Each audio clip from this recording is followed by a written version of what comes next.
They whispered your name like it was a curse, like if they said it enough times, reality itself would bend and break you.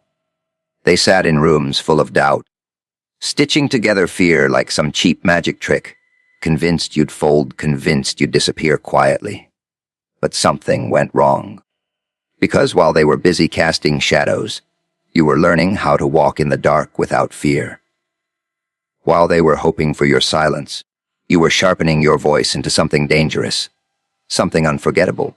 And then that message came in, not to you, to them. A name they never expected, power they never planned for, a signal that something bigger had stepped into the game.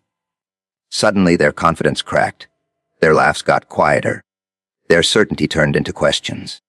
Because the moment they thought they had control was the exact moment they lost it, and now they're watching you differently, not like a victim, but like a problem they don't know how to solve. They looked at you and saw something small, something temporary, something easy to erase. Not because you were weak, but because it made them feel stronger to believe that. It's funny how people rewrite reality just to protect their fragile sense of control. They don't study you, they label you. They don't understand you, they reduce you. And once they've convinced themselves you're nothing special, they relax, they get careless. That's where it begins. Because underestimation isn't just a mistake, it's an invitation, an open door. A blindfold they willingly put on while standing right in front of you. They think they've already figured out your limits, already measured your depth, already predicted your next move. In their minds, you're simple, predictable, contained. But you're not playing the game they think you are. While they laugh, you listen. While they talk, you observe. Every word they throw at you, every glance, every subtle attempt to push you down, you collect it. Not as pain, but as data. Because the moment someone underestimates you, they stop guarding themselves. They reveal everything without realizing it. Their habits, their fears, their patterns, their weaknesses. And the best part, they don't even know they're being watched. They think you're still trying to prove yourself. Still desperate for validation. Still stuck in the same place they left you. But you moved long before they noticed. You changed in ways they can't measure. You grew in silence, in the shadows they thought would suffocate you. They never understood that pressure doesn't destroy everyone. Some people become something else entirely, and that's what makes underestimation so dangerous, because it doesn't just give you time. It gives you space to evolve without resistance, space to become uninterruption, space to become unpredictable. They created their own illusion of superiority, or say to be an own illusionate superiority, and now they're trapped inside it. Every move they make is based on a version of you that no longer exists. Every plan they form is already outdated. They're fighting a ghost while the real version of you is standing somewhere else entirely watching. Waiting, you see, people expect noise when something powerful is coming. They expect announcements, they expect warnings, but real change, real transformation, it doesn't introduce itself, it happens quietly, it grows unnoticed, and by the time it reveals itself, it's already too late for them to adjust. That's the price of underestimating someone. You give them the perfect conditions to outgrow everything you thought they were, and now, their startled shift in the air, that uncomfortable realization that maybe, just maybe, they made a mistake. But they won't admit it, not yet, because admitting it means accepting that they lost control a long time ago. Fear, that's all they ever really had. Not strength, not vision, not control, just fear dressed up in louder voices and sharper words, pretending to be power. They leaned on it like a crutch, like if they pushed hard enough, spoke aggressively enough, created enough pressure, you'd break right on schedule. Because fear is easy, it's cheap. It spreads fast.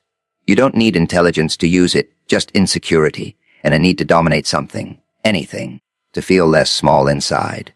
So they built their entire approach around it.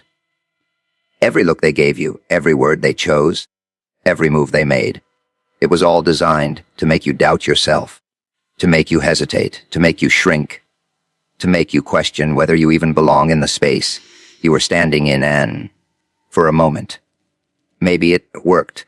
Maybe there was a second, where you felt it crawl under your skin. That quiet tension in your chest. That voice in your head asking if they might be right. That's what they were counting on. That tiny crack in your confidence where their fear could slip in and start growing roots. But here's the part they never understood. Fear only works when it's accepted. And you didn't accept it. You studied it. You felt it? Yeah, but instead of running from it, you turned around and looked it straight in the eye. You started to recognize its patterns. The way it shows up loud but hides something weak underneath.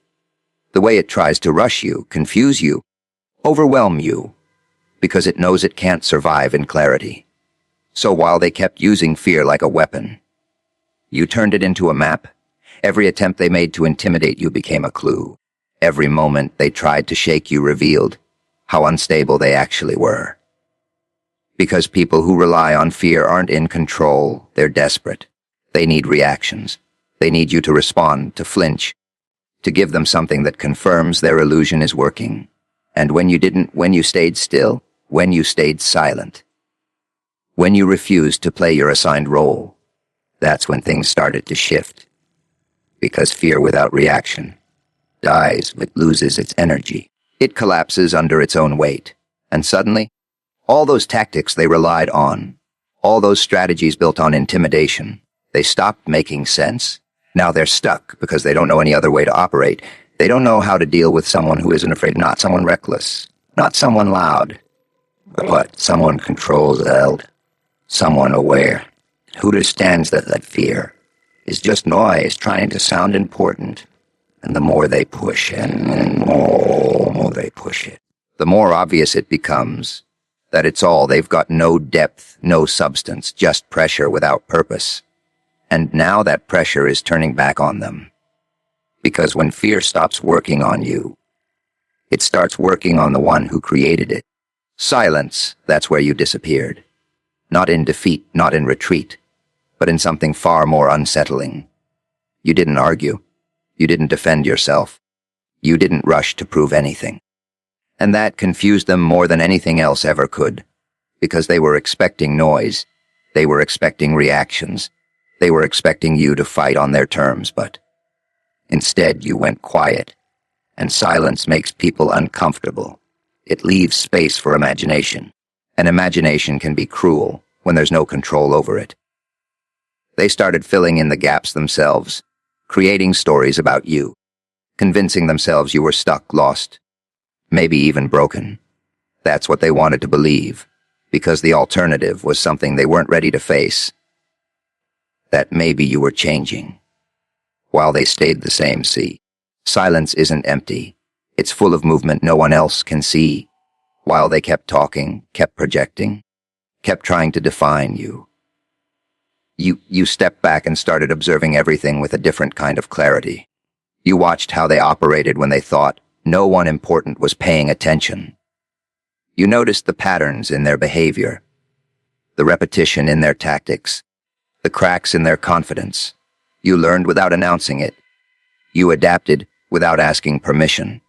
Every moment of quiet became a space where you could rebuild yourself without interference. No opinions, no distractions, no pressure to perform. Just you refining, sharpening, evolving into something they never planned for. And the longer you stayed silent, the more they relaxed. They mistook your absence for weakness. They thought the story had ended, that you had faded into something irrelevant. And understand is that silence can the most strategic move of all. Because when you're not speaking, you're not prevailing, you do not become something that they can't always keep talking for. They lost track of, and in doing that, they now want to lost their family in that problem. And I even on authors now. Every assumption they make is built on outdated information. They're still responding to a version of you that hasn't existed for a long time. They're making moves based on old reactions, old habits, old limitations. Meanwhile, you've already shifted. Your mindset isn't the same. Your tolerance isn't the same. You've seen things differently in the quiet, understood things more deep. You stopped chasing validation and started building something internal, something solid, something they can't shake with words or pressure anymore. And now that silence is starting to echo because they're beginning to notice the difference. The way you carry yourself, the way you don't engage the same way, way their usual tactics don't land like they used to, and it's unsettling because they don't know what happened. They don't know when it changed. They just know that something is off, that the person they thought they understood is no longer there, and the worst part for them is that they don't know what replaced it. Control, that was their favorite illusion. The idea that everything was moving exactly how they planned it, that every reaction you had, every step you took, somehow traced back to their influence. They built that belief carefully, layer by layer, feeding off small wins, misreading coincidence as strategy, mistaking your patience for submission. It made them comfortable. It made them careless. Because once someone believes they're in control, they stop questioning anything. They stop checking for blind spots. They stop preparing for resistance. They assume the outcome is already decided, that the ending has already been written in their favor. And that's when it starts to crack, not loudly, not all at once, just a subtle shift, something small that doesn't fit their expectations. Maybe you didn't react the way they predicted. Maybe you didn't respond at all. Maybe a situation they thought they had handled suddenly took a turn they couldn't explain. At first, they ignore it. They tell themselves it's nothing, A1, time thing, a minor miscalculation. But then it happens again and again, little inconsistencies stacking up, quietly dismantling the structure they thought was solid. The patterns they relied on stop working. The behaviors they counted on disappear. The version of you they built their plans around starts slipping out of reach, and now they're forced to confront something they've been avoiding. That control was never real. It was just perception, a fragile narrative they creamed of someone else, saying the same. Real control adapts. Real control evolves. And theirs didn't focus on the tablets and dominant consider those waiting dominance that they weren't so they to the husbands of lawyers that was a problem my feminist now Harold's only told betrayal in losing it. They didn't prepare for unpredictability. They didn't account for growth. They didn't think you would step outside the role they assigned you. But you did quietly, completely, and now every move they make feels delayed. Like they're always one step behind something they can't quite see. They're reacting instead of directing. Guessing instead of knowing. Trying to force outcomes that no longer respond to pressure the way they used to. You can see it in the way they hesitate. In the way they overthink simple things. In the way their confidence doesn't carry the same weight anymore. Because deep down, they feel it. That slipping sensation, that quiet loss of certainty, that uncomfortable awareness that the ground beneath them isn't as stable as they once believed. And the more they try to hold on, the faster it all falls apart, like something never meant to last being forced to stay intact. Because control built on illusion can't survive reality, and reality has already shifted. You're no longer within their reach, no longer part of their system, no longer responding to their carefully placed triggers. You've stepped outside of everything they thought they understood, leaving them stuck, trying to rebuild control in a space where the rules have already changed. Without realizing they were never the ones writing them in the first place, power it didn't arrive the way they expected. No loud entrance, no dramatic takeover, no warning signs flashing in the distance. It moved quietly, almost invisibly, like something slipping through the cracks, while everyone was too distracted to notice. They thought power was something you could see, something you could point at, something you could control. But real power doesn't behave like that. It shifts, it transfers. It finds new ground when the old one becomes unstable, and that's exactly what happened. While they were busy holding on to what they thought was theirs, something underneath began to move. Subtle at first, almost unnoticeable, a change in energy, a difference in presence, a quiet confidence that didn't need to announce itself. You stopped reaching, stopped reacting, stopped feeding into the structure they depended on, and in doing that you changed the balance. Because power isn't just about what you have, it's about what others no longer get from you. They used to draw something from you, attention, reaction, validation, even resistance. And the moment you cut that off, the moment you stepped back and became self-contained, they felt it. Not immediately, but gradually, like something important had gone missing, and they couldn't quite figure out what. That's when the shift begins to reveal itself. Not in you, but in them. They start pushing harder, trying to get the same responses, trying to recreate the same dynamics, but it doesn't work anymore because the source has changed. You're no longer participating in the same exchange. You've redirected your energy inward, building something they can't access, something they can't influence, and without realizing it, they start losing ground. Their words carry less weight, their actions create less impact, their presence doesn't command the same attention. Because power isn't sitting where it used to be. It's not responding the way it used to. It's not theirs anymore. And that realization, it doesn't hit all at once. It creeps in slowly, uncomfortably, through moments of confusion, moments where things don't go their way, moments where they feel ignored, dismissed, or ineffective. That's when panic starts to build, because they don't understand how it happened. They didn't see the shift, didn't hear it, didn't prepare for it. They just feel the absence of something they once relied on, and now they're trying to get it back, trying to force it, trying to reclaim a position that no longer exists. But power doesn't return just because someone wants it to. It stays where it's been earned, where it's been built with awareness, discipline, and control. And you didn't take it, you became it. Without permission, without announcement, without leaving them any chance to stop it, panic. That's where the mask slips. Not when everything is going their way, not when their voice is loud and their posture is steady, but in that quiet moment when reality stops matching their expectations. That's when it shows. Because panic isn't just emotion, it's exposure. It reveals everything they worked so hard to keep hidden. All that confidence, all that control, it starts to shake.